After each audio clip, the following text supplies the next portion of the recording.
Itu pasti mereka. Jangan takut. Bukakan pintu kalau mereka kemari.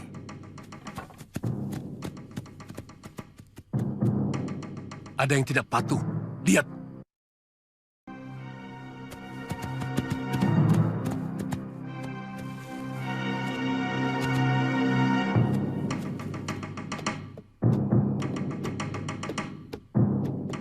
Buka!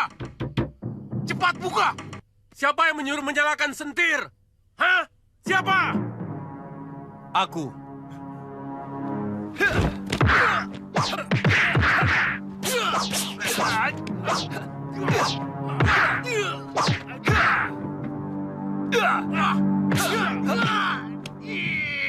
Rupanya kau macan rumpus. Aku memang bertugas meringkus dan menjebloskan lagi kalian ke penjara.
Sayang kita tidak bisa mencari tahu dari mereka sarang yang potong bajil. Yang pasti, mereka sudah pindah dari Gunung Lamongan. Tidak mungkin mereka merambah sampai ke daerah selatan ini. Iya, tapi mereka ada di mana? Saya tahu, Tuan. Bagaimana kamu bisa tahu? Saya tidak sengaja, Tuan. Waktu itu, saya sedang mencari burung. Bawa barang-barang ini. Ayo, cepat.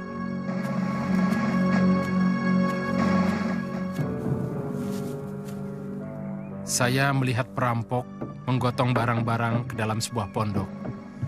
Pemimpinnya seorang laki-laki bertubuh pendek. Mereka lebih dari 100 orang, Tuan. Di mana? Di dasar jurang sisi timur Gunung Wayang. Gunung Wayang? Besok kamu ikut kami sebagai penunjuk jalan. Kamu tidak usah takut. Kamu hanya menunjukkan jalan menuju ke sana. Selanjutnya, urusan kami. Kuburkan rampok-rampok itu besok pagi. Bagaimana kalau teman-temannya membalas dendam, Tuan? Kami benar-benar tidak berani menghadapi keganasan mereka, Tuan. Besok pagi, kami akan ke sarang mereka dan menumpas habis mereka. Kalian semua tidak usah takut.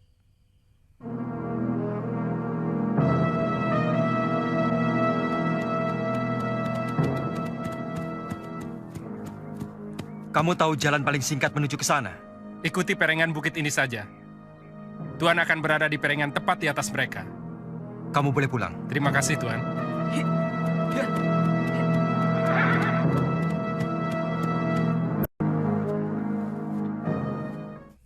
Dia seperti menendang pipiku. Anak kita pasti lelaki. Dialah nanti yang akan mewarisi seluruh kehebatan ilmu kita. Kita persiapkan dia sebagai penguasa jagat kependekaran yang ada di tanah Jawa ini. Katanya supaya jadi anak raja. Oh ya tentu. Anak raja. Tapi juga jago dari segala jago di dunia persilatan.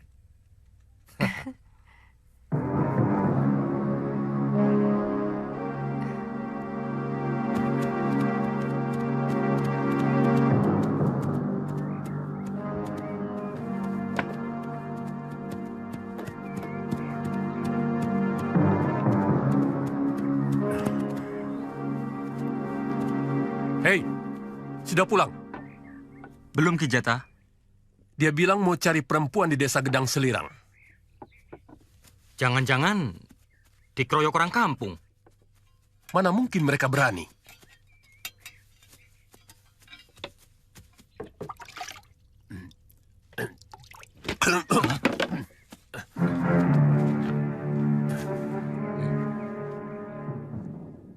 Ini kain milik Macan Rumpus dan Kelor Rampis.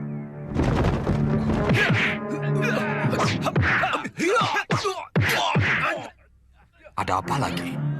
Paling-paling rebutan perempuan seperti kemarin, Kakak. Ada suara pedang.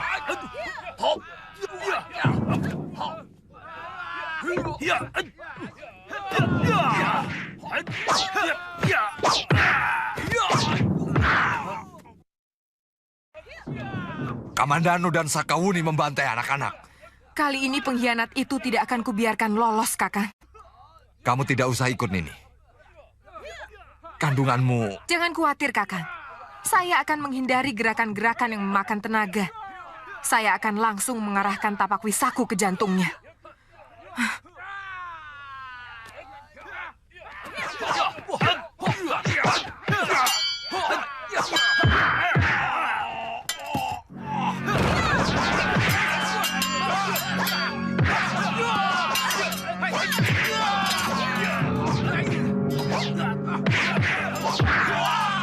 Kamandanu, akulah lawanmu. Kamu masih penasaran untuk merebut kembali pedangmu, Kamandanu? Sia-sia.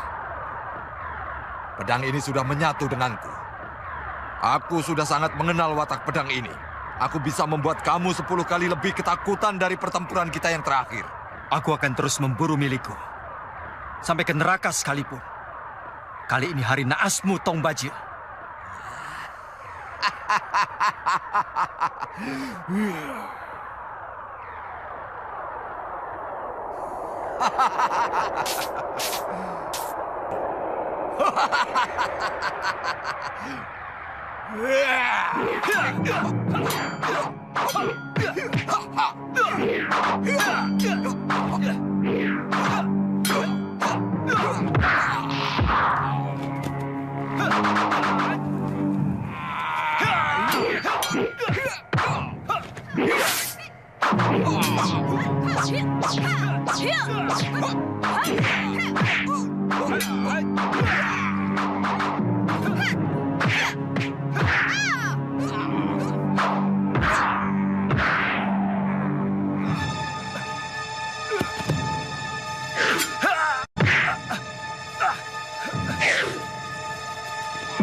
Selamatkan anak kita.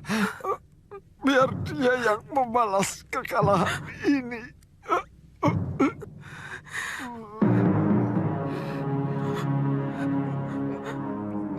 Akan kubalas dia. Kakak. Kakak.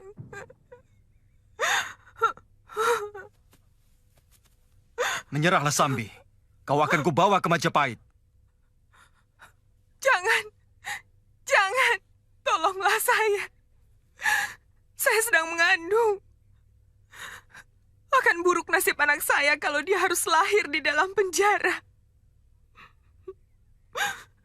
Dan akan lebih buruk lagi kalau dia harus ikut mati. Kalau saya dihukum mati. Tolonglah saya, Sakawuni. Kita sesama wanita.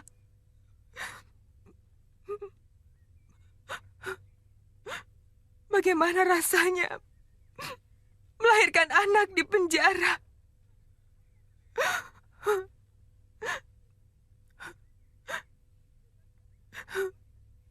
Bebaskan saya, Kamandanu.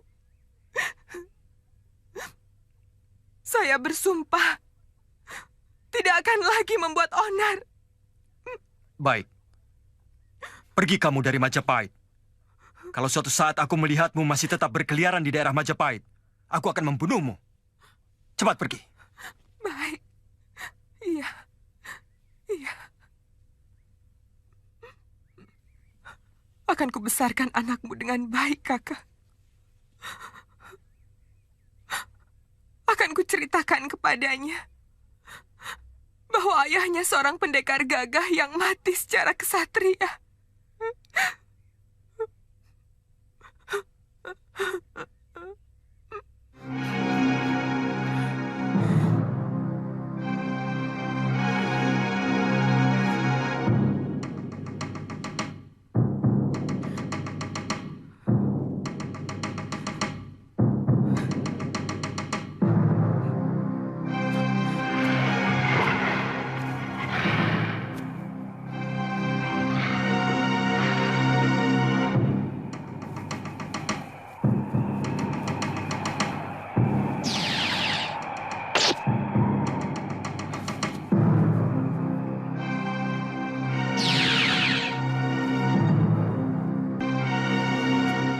Keris itu rahib, Kakang.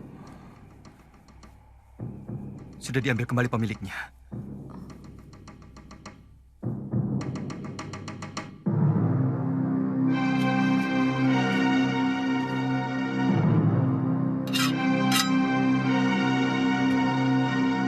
Kita harus segera membawa mayat Empu Tong Bajil sekarang juga, Sakawuni. Iya. Saya kira tidak perlu sampai harus mengundurkan diri. Siapapun pernah gagal dalam menjalankan tugasnya. Terus terang, saya sangat malu kepada Gusti Prabu Kakang Patih. Sebenarnya, apa yang telah disabdakan oleh Sang Prabu adalah semacam pemicu semangat kepada semua abdinya. Yang paling penting sebenarnya, Gusti Prabu yang sangat tidak suka kepada kesombongan. Biraan yang berlebihan atas sebuah kemenangan. Terus terang, saya benar-benar malu Kakang Patih. Padahal, saya telah menyaksikan sendiri kehebatan Empu Tong Bajil waktu menjebol penjara. Tapi saya tetap menganggap enteng. Saya sangat yakin bahwa jago-jago bayaran yang saya pilih memiliki kesaktian dan kadigdayaan yang mampu melebihi kehebatan Empu Tong Bajil. Jangan mudah putus asa, Wahana. Kita tidak perlu cemas. Dewata akan memberikan jalan kalau kita tidak mudah putus asa. Sampai sekarang mata-mata yang kami sebar belum menemukan persembunyian baru dari perampok-perampok itu. Saya khawatir mereka akan menimbulkan kerawanan di daerah lain lagi, sehingga terkesan kita tidak mampu melindungi. Tong Bajil memang duri dalam daging Majapahit.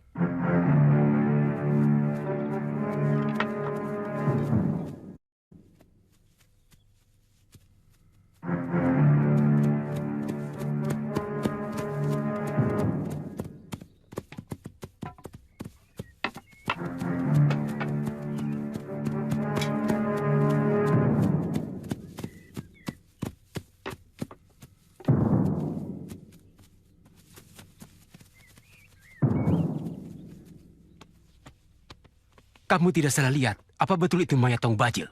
Benar, Gusti. Saya melihat dari jarak 1 depa.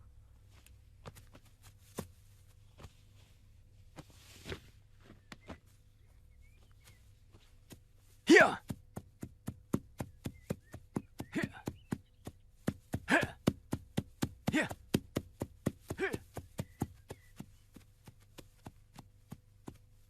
Kamandanu. Selamat datang, Kamandanu. Hati kecil saya selalu yakin bahwa kalian pasti akan mampu melaksanakan tugas dengan baik. Tapi Empu Wahana tidak sabaran. Dia kurang begitu mengenal perangai para pendekar. Bahkan sempat mencurigai kalian. Bukankah Tuan juga ikut mendakwa Kakang Kamandanu bersekongkol dengan Tong Bajil? Oh, itu semua karena pengaruh Empu Wahana. Cara berpikirnya memang terlalu kaku dan picik. Tapi Tuan percaya? Itu hanya basa-basi, Kamandanu. Pergaulan orang atas selalu dengan basa-basi. Ia bisa berarti tidak, dan tidak bisa berarti setuju. Berbeda dengan kami kaum pendekar. Kami selalu mengatakan yang merah adalah merah, dan yang hitam adalah hitam. Tidak mencela-mencela. Kalau nanti kalian menjadi perwira tinggi, kalian harus mulai belajar basa-basi. Karena itulah, tata cara pergaulan mereka. Kalian harus bisa tertawa, walaupun dalam hati sakit sekali. Kalian harus tampak bersedih, walau dalam hati sangat gembira. Misalnya melihat sainganmu tewas. Kamu senang, tapi harus tampak itu bersedih. Ya.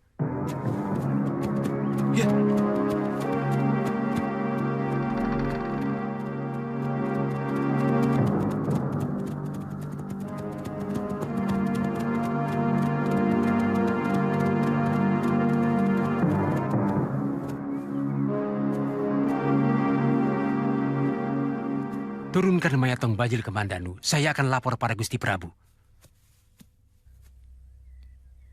Saya kadang-kadang bingung, Kakang. Apa maunya dia Halayuda sebenarnya? Dia tidak pernah memiliki tugas apapun yang harus dilakukan. Sehingga apa yang dilakukan selalu ngacak dan serabutan.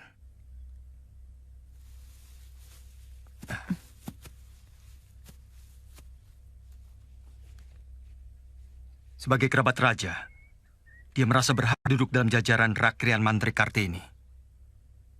Meskipun kedudukan itu cuma kehormatan saja. Karena sesungguhnya tidak ada. Apa sebenarnya tugas Mantri Kartini? Mereka menjembatani antara Sang Prabu dengan para Rakrian yang lain dalam urusan tertentu. Bahkan Mantri Kartini punya hak untuk memberi anugerah kepada orang yang berjasa kepada negara. Tapi semua itu saat ini masih ditangani langsung oleh Gusti Prabu. Sudah selayaknya Gusti Prabu menempatkan Arya Kamandanu pada kedudukan yang lebih terhormat. Saya kagum dengan pengabdiannya yang tulus kepada Majapahit. Meski terus terang, sebelumnya saya agak meragukannya. Dia dan Putri Banyak Kapuk itu pantas untuk diberi penghargaan istimewa, Gusti Prabu. Iya.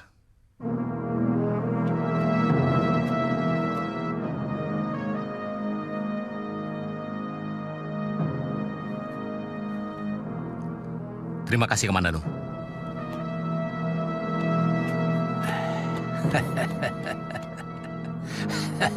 Selamat, Kamandanu.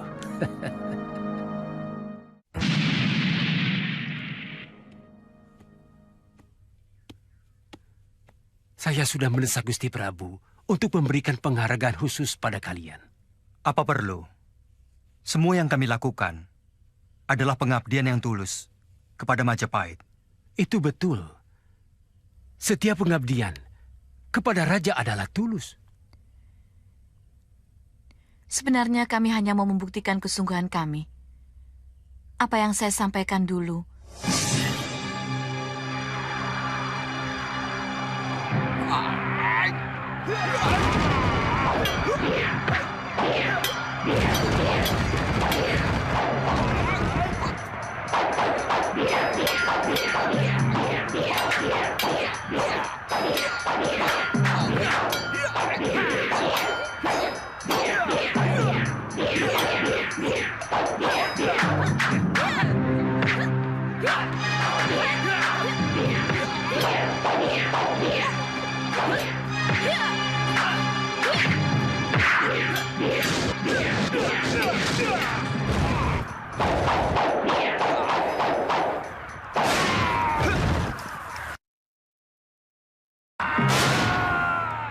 Kakak.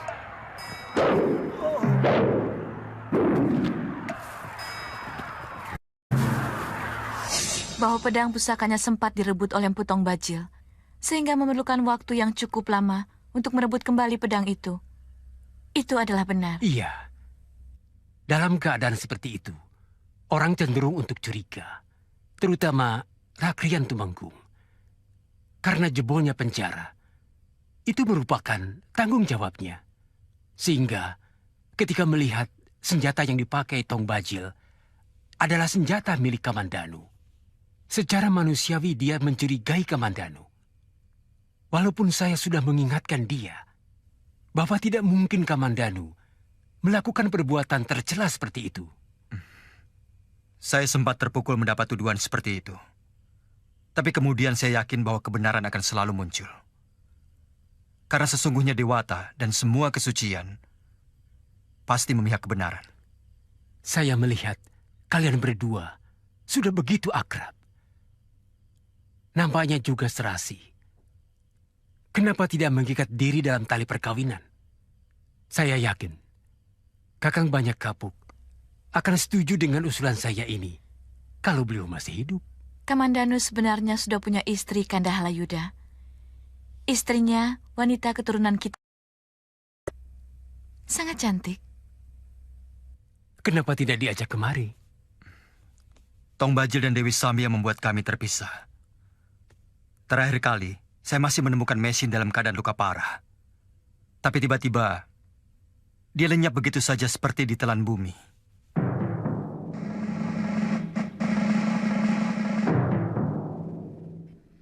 Ini sudah kesekian kalinya Ki Bekal. Herannya yang dicuri hanya ternak saja, khususnya kambing. Bagaimana tugasmu, Jogoboyo? Maaf Ki Bekal. Kelihatannya orang yang kita hadapi bukan maling biasa. Maksudmu? Ada keanehan Ki Bekal. Sepertinya dia bukan manusia biasa. Maksudmu harimau. Tapi menurut laporan, tidak pernah ada darah yang bercecer. Juga tidak ada bekas tapak kakinya. Sepertinya dia orang halus Ki Bekal. Saya pernah memergokinya Ki Bekal.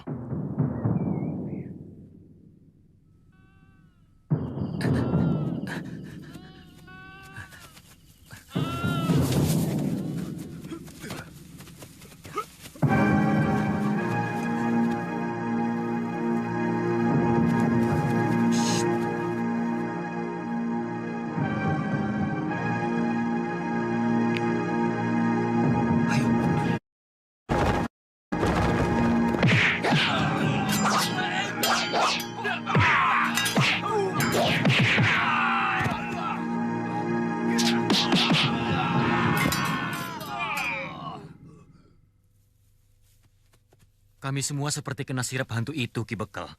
Bangun-bangun sudah siang. Ada apa ini, Ki Bekal? Maling kambing tapi Bong Yin. Dari mana? Biasa, cari obat di hutan. Tadi saya dengar ada yang bicara soal hantu. Ya itu tadi. Yang mencuri kambing-kambing penduduk itu diduga hantu penunggu hutan. Hutan mana? Saya hampir setiap hari mencari tanaman obat di hutan. Hantu itu selalu muncul pada malam hari, tapi Bong. Oh. Mungkin gara-gara saya makan sesaji yang di bawah pohon beringin itu, Nini. Sesudah itu perut saya sakit. Tidak apa-apa. Bibi kena mejen. Sebaiknya jangan makan yang pedas-pedas.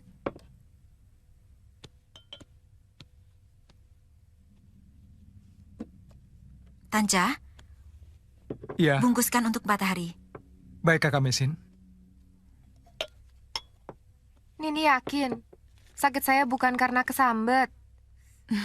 Bibi, soal kesambet saya kurang mengerti. Yang saya tahu kalau perut Bibi melilit dan juga mencret, itu mejen.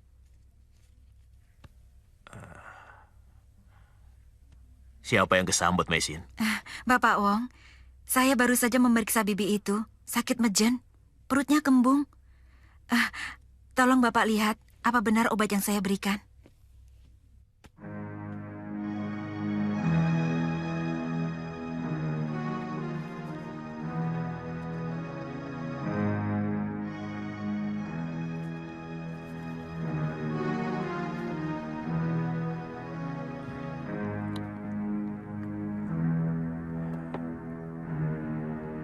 Sebenarnya, kamu sudah menguasai ilmu pengobatan, Mesin.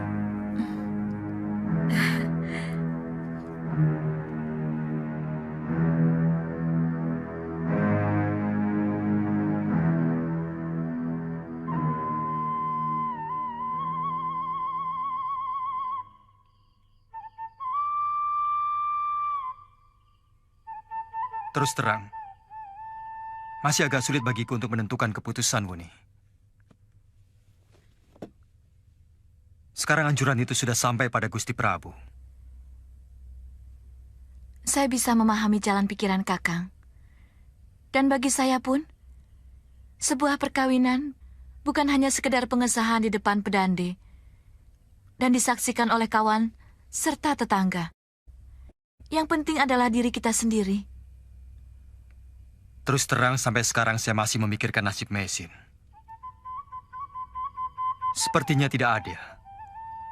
Sementara mungkin dia sangat menderita, saya malah menikmati kebahagiaan dalam perkawinan kita. Kakak. Kamadano. Jangan tersinggung, Wuni. Saya hanya butuh keyakinan, sebuah berita tentang dia. Terus teranglah, Kakang. Kakang masih mencintai Nini Mesin? Sungguh, saya tidak akan marah kalau Kakang memang mencintai dia.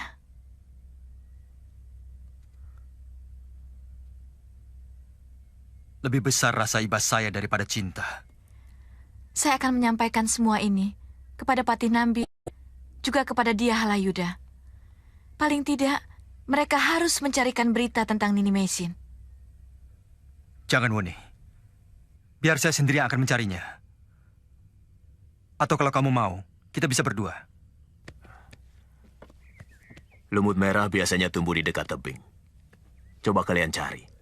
Di lereng timur, Gunung Penanggungan. Aduh, terlalu jauh, Guru. Kami bisa kemalaman. Tidak apa-apa, Tanca. Hutan di sana masih wurit, Kakak Mesin. Masih banyak genderuwo dan dedemit. Kalau kamu bisa menangkap genderuwo, itu lebih bagus, Tanca. Karena tanduknya sangat manjur untuk mengobati orang yang terkena penyakit gila. Ayo, Tanca. Kami pergi, Bapak.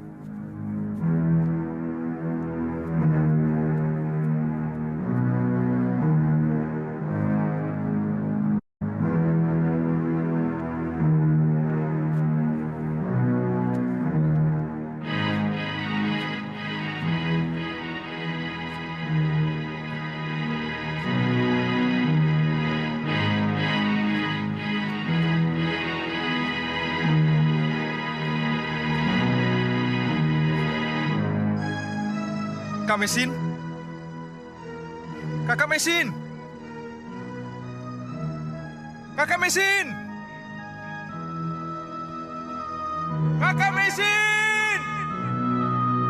Kakak Mesin.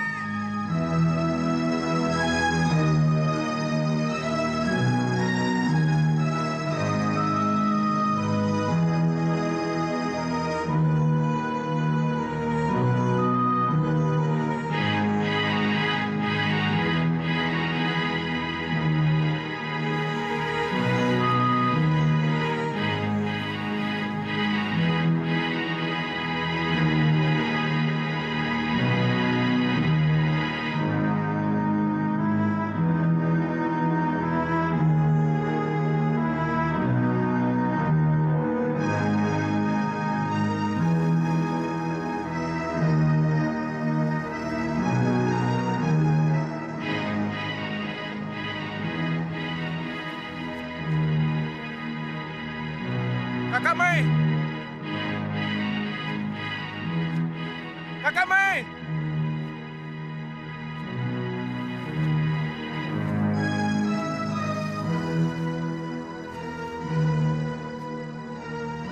Kak! Kakak Mesin! Kakak Mei!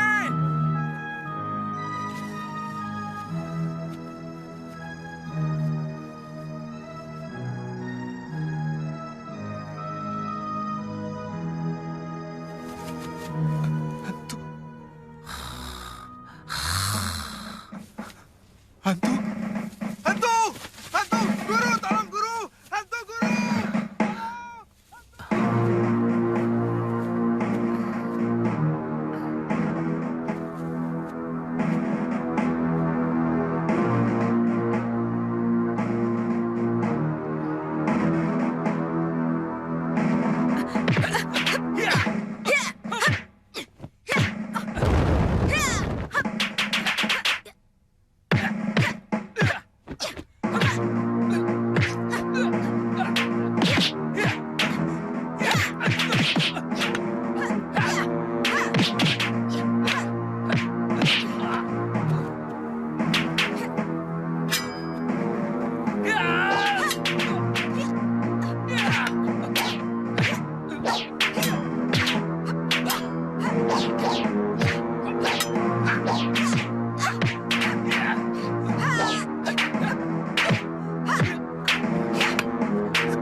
Icip-icip dulu ah.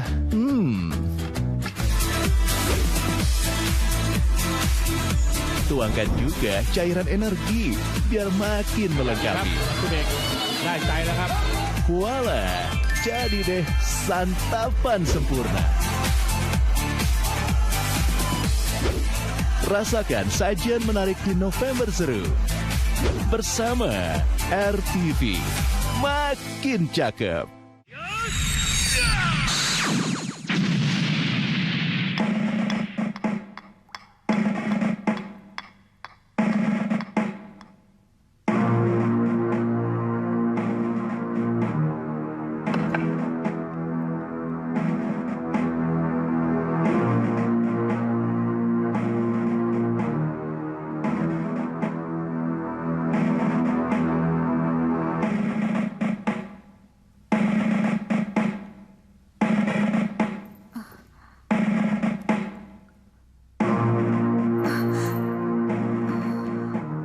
Siapa kamu? Kenapa menawan saya? Kamu pasti mata-mata penduduk kampung untuk menangkapku. Mata-mata? Ya, kamu sengaja menungguku keluar untuk mencuri ternak, ya kan? Saya tidak mengerti maksud Tuan. Penduduk memang sering kehilangan kambing. Tapi saya dengar dari mereka, pencurinya hantu hutan. Maaf, apa benar hantu hutan itu adalah Tuan? Aku harus tetap hidup, maka terpaksa harus mencuri makanan. Saya lihat, di sini banyak pakaian prajurit Mongol. Tuan seorang prajurit? Aku yakin kamu bukan asli penduduk sini. Siapa namamu? Saya orang asli sini. Nama saya Nyai Paricara. Tidak usah bohong. Aku sangat mengenal jurus yang kamu mainkan. Itu kungfu, bukan silat. Juga kulitmu.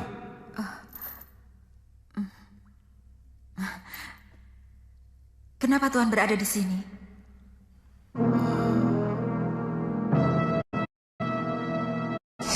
Aku bersama 4 sahabatku melarikan diri dari kesatuan.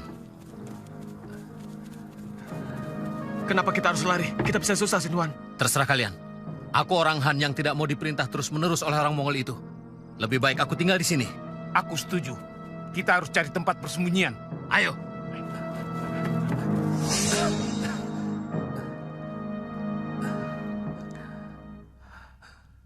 Mana teman Tuan yang lain? Mereka mati satu demi satu karena penyakit. Semua aku kuburkan di depan goa. Jawab pertanyaanku dengan jujur. Kamu pasti orang Han. Saya Sinhuan. Guru! Guru! Ada apa? Kakak Mesin, Guru. Kakak Mesin. Mesin kenapa? Mesin kenapa? Kakak Mesin hilang di hutan. Dia pasti diculik oleh dedemit penjaga hutan, Guru. Saya sendiri hampir ditangkapnya kalau saya tidak segera lari. Kamu lihat demit yang mau menangkapmu. Tidak, Guru. Saya tidak melihatnya. Tapi suaranya sangat mengerikan.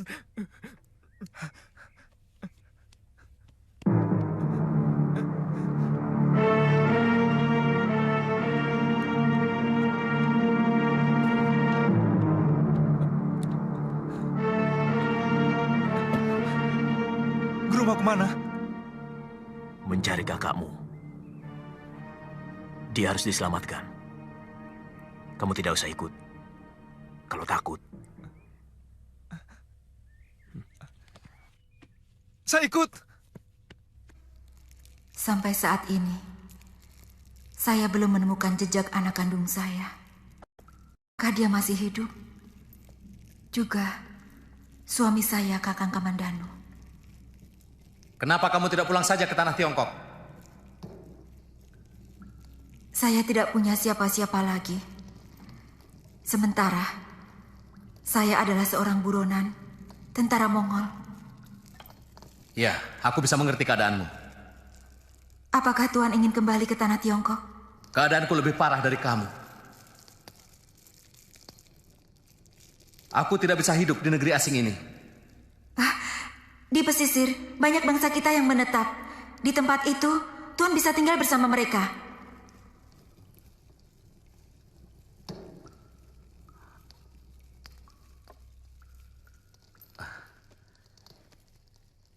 Dan mereka kebanyakan pedagang. Sementara aku seorang prajurit.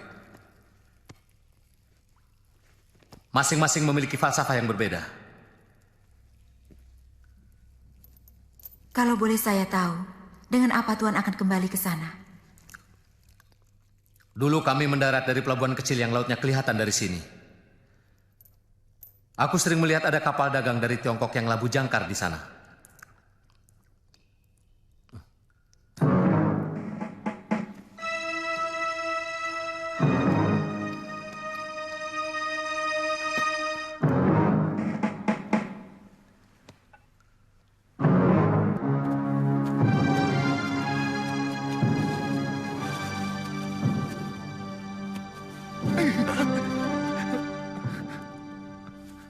Penakut. Saya kan calon tabib, Guru. Bukan calon pendekar. Dari kecil saya ikut guru, belum pernah diajari ilmu kanuragan. Apa tabib harus penakut? Di mana kamu berpisah dengan Mesin? Di dekat pohon itu, kami masih bersama-sama.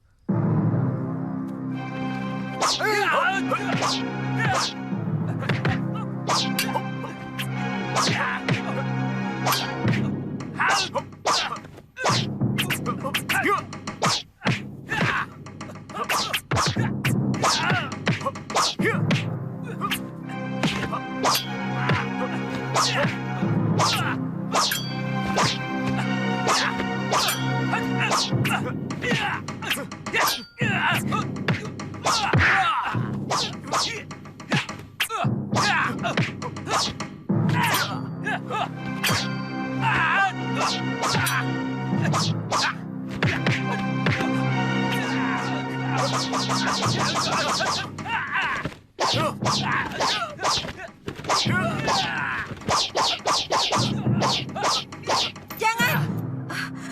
Siapa yang mengizinkanmu keluar? Dia adalah guru saya. Saya sudah ceritakan pada Tuan. Kamu bilang gurumu seorang tabib. Dia seorang pendekar. Sabetan tasbihnya hampir memecahkan kepalaku. Dia tabib Wong Yin, guru saya, orang selatan. Guru, dia Tuan Sin Huan. Dia seorang prajurit Tartar pengikut Panglima Kausing. Saya kira siluman yang seringkali mencuri ternak penduduk. Tanca, sini kamu.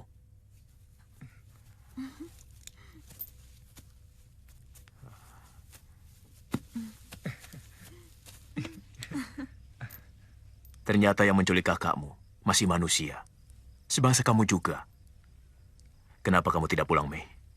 Karena tangan saya dirantai oleh dia. Kenapa kamu menculik muridku? Dia mengetahui persembunyianku. Dan siapapun yang mengetahui persembunyianku harus dibunuh. Enak saja. kamu mau menghilangkan nyawa orang. Kamu takut ketahuan orang. Takut. Pasti karena kamu telah melakukan kesalahan, bukan? Sebab hanya orang yang bersalah yang bisa takut.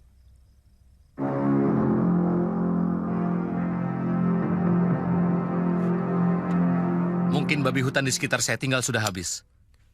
Karena sering saya buru untuk makan selama beberapa tahun. Untuk mempertahankan hidup, terpaksa saya harus mencuri ternak penduduk. Kenapa kamu tidak ke kampung saja, menjadi warga kampung seperti saya?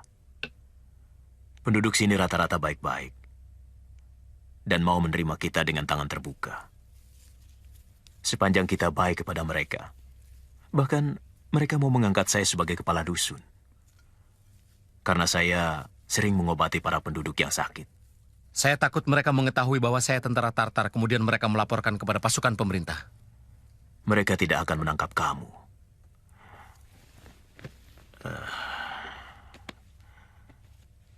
Karena sebenarnya, orang Majapahit juga merasa tertolong oleh pasukan Tartar dalam menaklukkan pemerintahan gelang-gelang.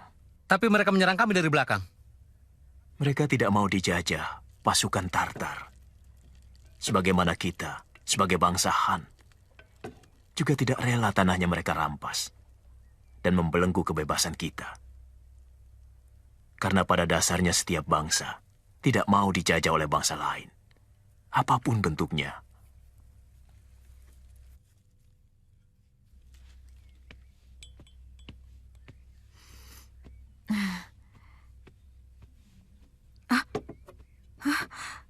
Guru, ternyata Tuan ini lebih muda dari yang saya duga.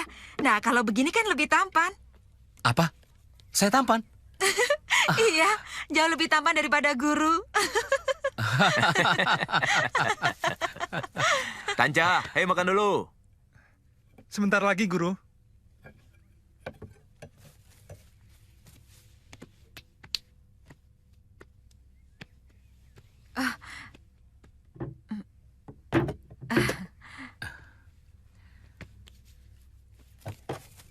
Baru kali ini saya benar-benar makan.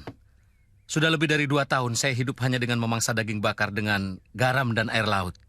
Hati-hati, ada orang mati karena kekenyangan. Silakan. Tambah ya.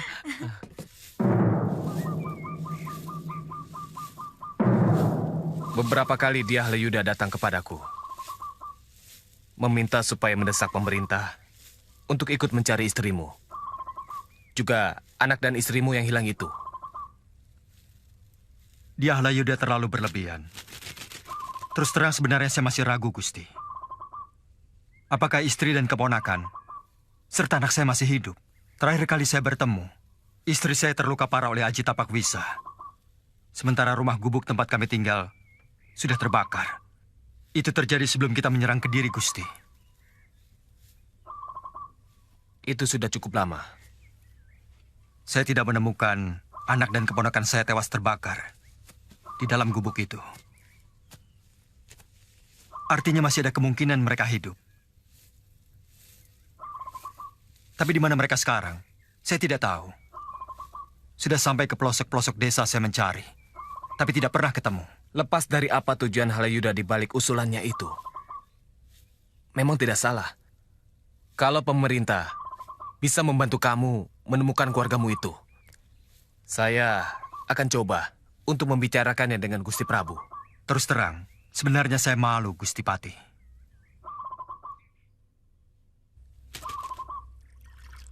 Kenapa harus punya perasaan seperti itu? Itu sepenuhnya masalah pribadi Kakang. Sebenarnya, saya malas ikut campur dengan masalah yang sama sekali tidak ada sangkut pautnya dengan diri saya. Wuni, tolong jangan bicara seperti itu. Terus terang, saya sedang bingung untuk menetapkan pilihan masa depan saya.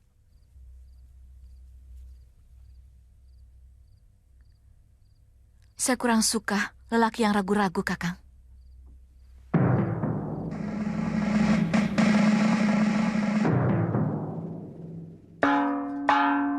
Pengumuman atas nama Baginda Prabu Diharapkan semua warga yang berasal dari Kitai Nagari supaya berkumpul di rumah Ki Bekal. Barang siapa yang menemukan seorang wanita dari negeri Cina yang bernama Nini Mesin, harap segera dibawa ke kota Raja Trawulan. Siapapun yang menemukan dan mengantarkan ini Mesin akan mendapat anugerah dari Sang Prabu. Atas nama Sri Prabu Kertarajasa Jayawardana, Rakrian Mantri Rihaludia Halayuda.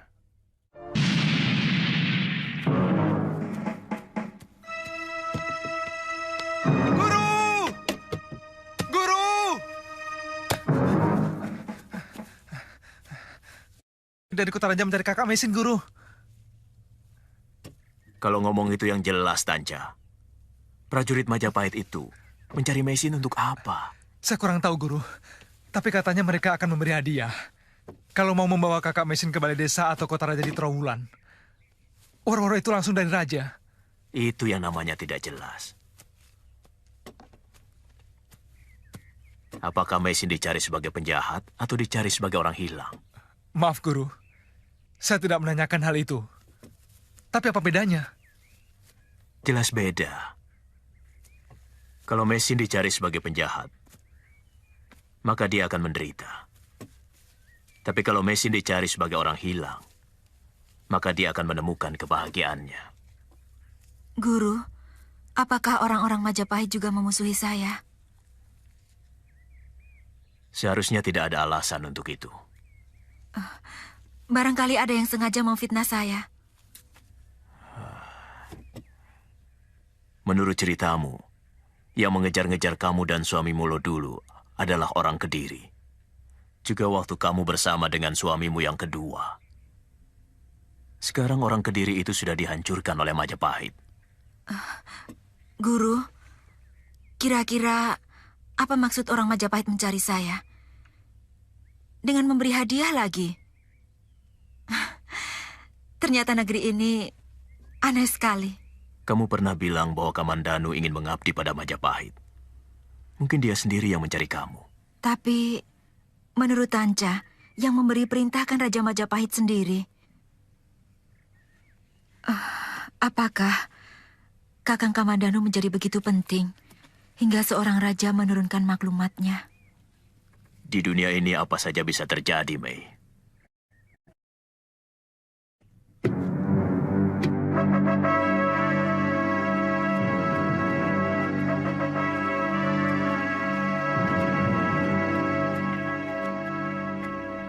Tumben, tidak biasanya saudagar-saudagar dari Cina begitu banyak. Ada apa, Kakang?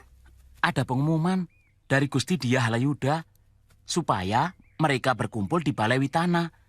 Sang Dia mencari seorang wanita Cina, istri Arya Kamandanu yang hilang. Siapa Arya Kamandanu? Sampai seorang pejabat tinggi pemerintah turun tangan mencarikan kembali istrinya.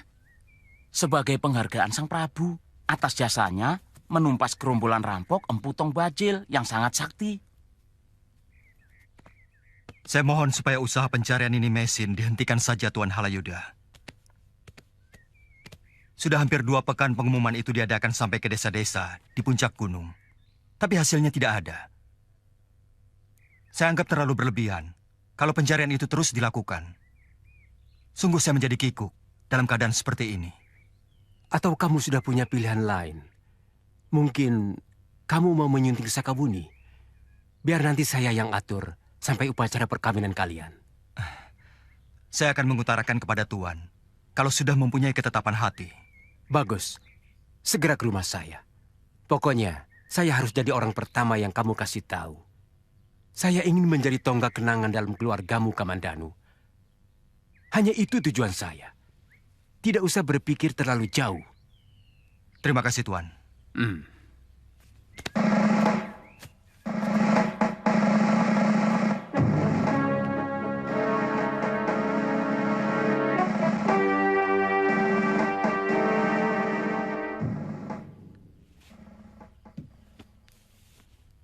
Sebagai wanita, kamu butuh pelindung.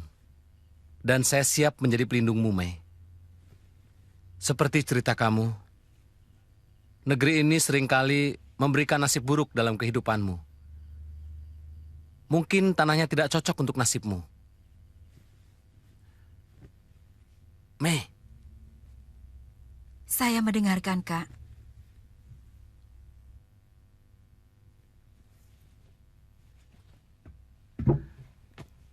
Kita menempuh kehidupan baru di sana. Tidak usah kembali ke utara. Kita menetap di Fukien. Atau daerah pesisir yang lain. Bagaimana? Mungkin saya belum tertarik untuk kembali ke Tiongkok. Dan lagi, yang juga jadi persoalan adalah lamaran kakak Huan. Rasanya saya masih takut untuk menjalani perkawinan lagi.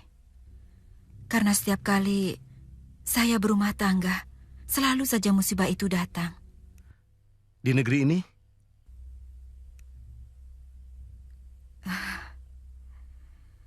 Tidak. Di Tiongkok pun saya pernah mengalami hal yang sama. Baru beberapa bulan saya menjadi istri Kak Lo, bencana datang. Ayah, yang sekaligus guru saya, Maboyi, tewas secara mengenaskan, dibunuh oleh tentara Mengci. Biasanya, kalau laut sedang tenang seperti ini, ada kapal dagang dari Tiongkok yang berlabuh di pelabuhan pantai. Tidak jauh dari tempat gua persembunyian saya.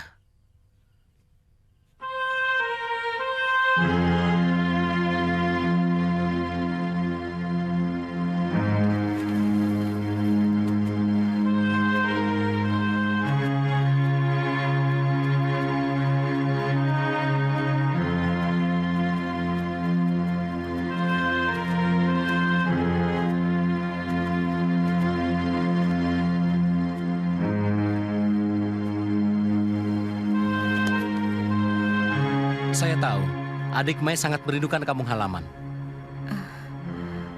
Tidak. Saya melihat adik Mei duduk melamun di batu itu, memandangi laut. Pasti merindukan negeri di seberang sana. Negeri kita tercinta. Barangkali sekedar rindu iya. Tapi untuk kembali tak pernah terlintas dalam pikiran saya. Jangan menipu diri sendiri, adik Mei.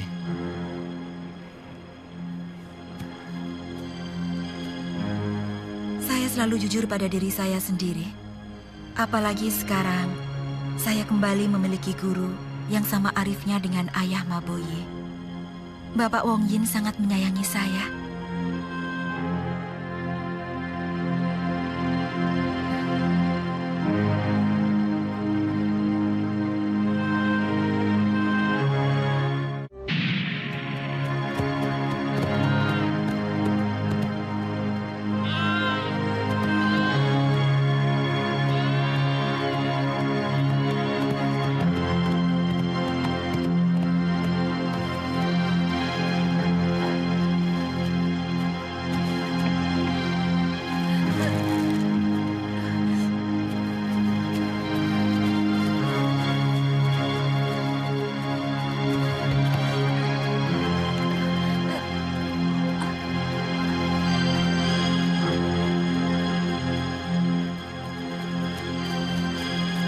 Mesin? Mesin! Mesin! Mesin! Mesin! Mesin? Maaf, Kisanak memanggil siapa? Kamu Mesin kan? Kisanak keliru, nama saya adalah Nyai Paricara. Ini suami saya, Ki Jamparing. Tapi Nyi Sanak mirip dengan istri saya, Mesin. Aneh, tapi mungkin saja di dunia ini banyak sekali orang yang mirip. Maaf, saya permisi dulu karena beban saya cukup berat. Ayo.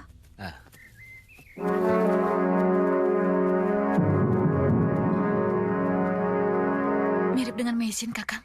Sangat mirip. Tapi namanya Nyai Paricara. Dan rasanya tidak mungkin dia kawin lagi. Pasti bukan dia. Bisa jadi dia. Mungkin dia terpaksa kawin dengan orang yang telah menolongnya tempo hari.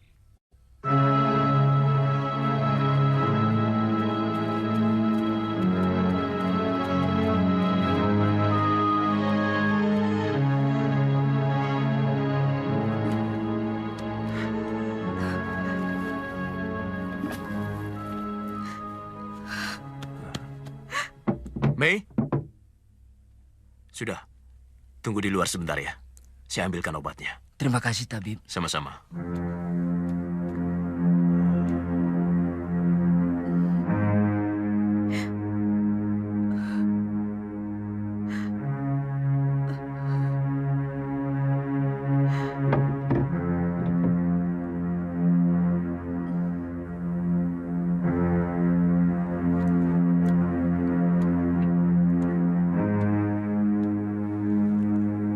Ada apa, Mei?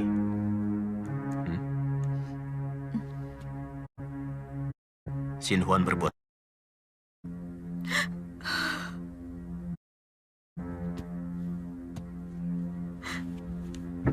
Ceritakan kepadaku. Biar beban di kepalamu lebih ringan.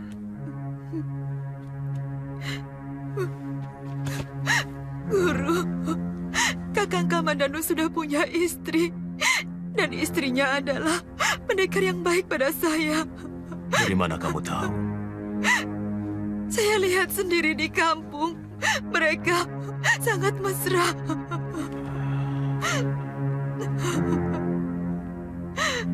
Mesin,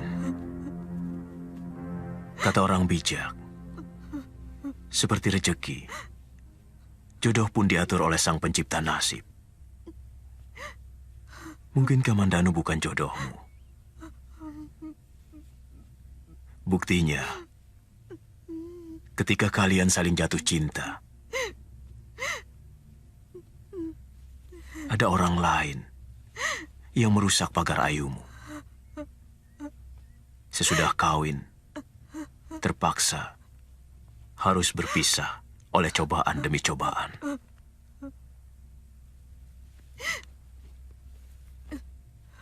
Tidak perlu kamu sesali sesuatu yang datang dari yang menciptakan kamu.